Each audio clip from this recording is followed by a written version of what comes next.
When I was young, I had a dream of being president. Went to Harvard, the best money I ever spent. Graduated young, now they saying I'm a mogul.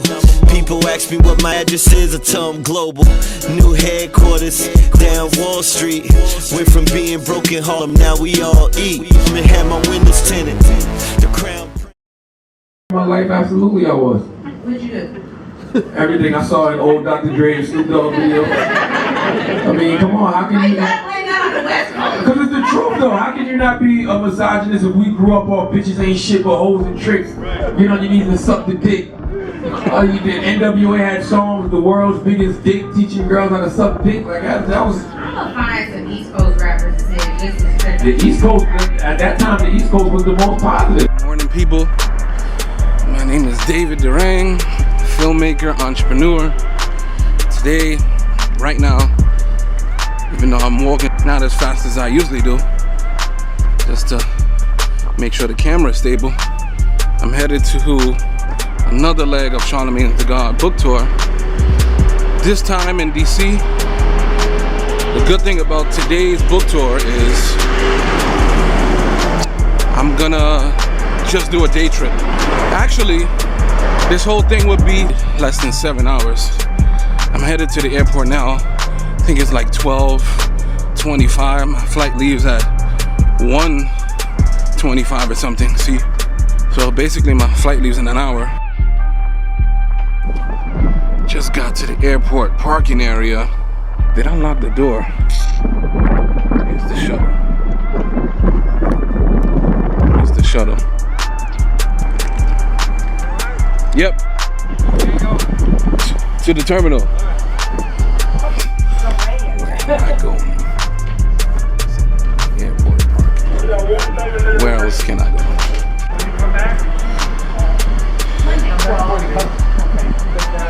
Off the shuttle already. Let me see what time is it. My flight starts boarding in 8 minutes, and I didn't pass security, but no need to fear because this is a small airport. It's not like it's JFK, it's not like it's Atlanta. Literally, I have my boarding pass here, and I'll be through security. Let me see. I'll be through security in like 5 minutes. So.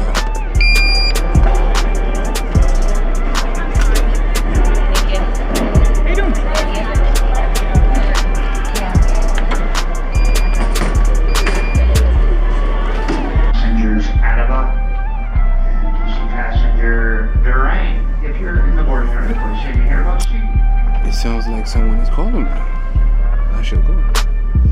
Your gate number B11.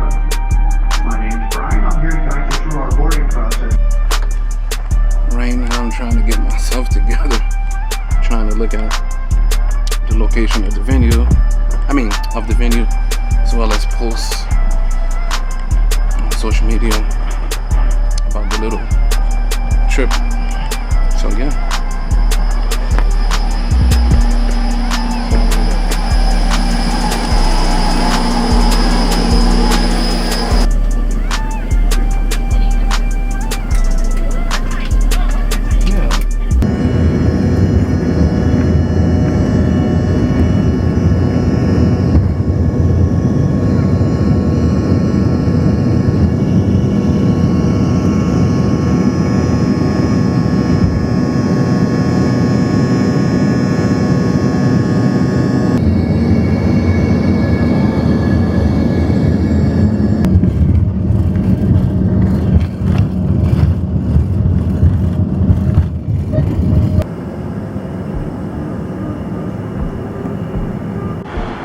Currently, I'm in La Capital, DC to be exact.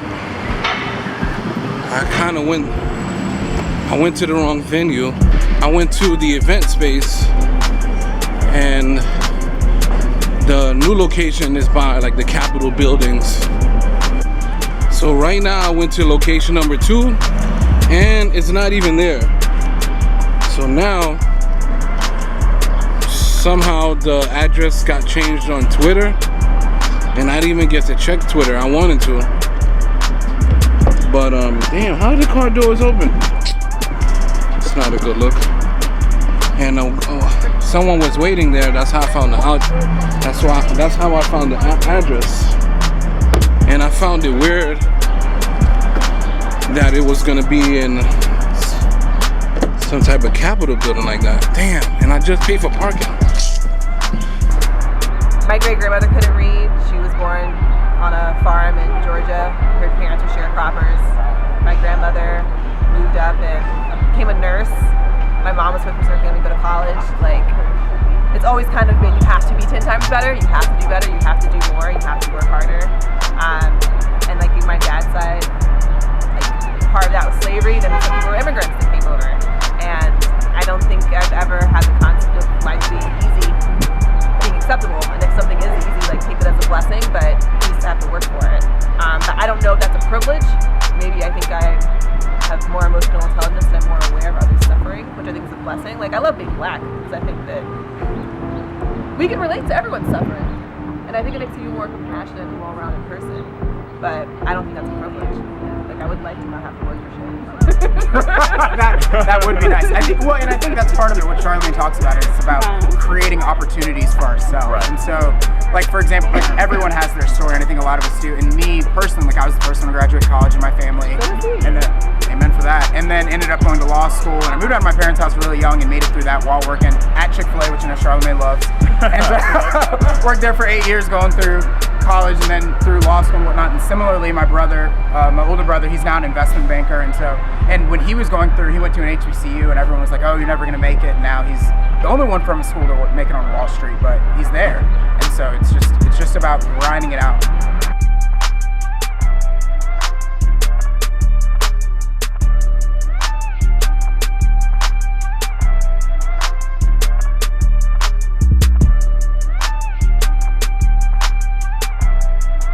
Come to a point in time, you just gotta realize, like, what am I doing? Like, and you don't want to lose her at the end of the day. And then for me, you got my daughter asking, like, why y'all have the same last name? Like, it's just like the pressure was mounting, man. And I just had to do the right thing, basically. Now Charlamagne spelled wrong to God. How did that name come about? Because once again, two things. Both have to do with drugs. I used to sell crack. And I used to smoke a lot of weed. So when I used to sell crack, I come from a small town, so I never would want to say my name was Leonard or Larry, because they're like, oh, that's Larry's son. So I used to always say, huh? What's the population? It wasn't 8,000, it's like 9,000 now. People been fucking. Dirt roads. So here's the thing, really quick, just listen to this real quick. I know that right now I feel real family reunion in here, because we're tight and snug. We're gonna have a time for question and answer.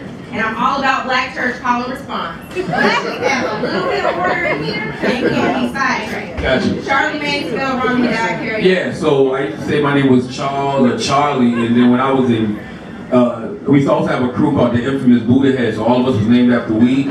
So I was like Charlie Chronic and like Matthew Marijuana, Bobby Buddha, was like a whole thing. No, that was my team. That was the team. Oh, okay. Everybody had a different name. So I was reading in a history book one day and I saw Charlamagne was French for Charles the Great. Yeah. So I was like, oh shoot, I'm gonna start calling myself Charlamagne. And I spelt it with an A just because that's how I pronounced it. All heard him pronounce other things. Yeah. So Charlamagne. And then, I studied 5% teachings.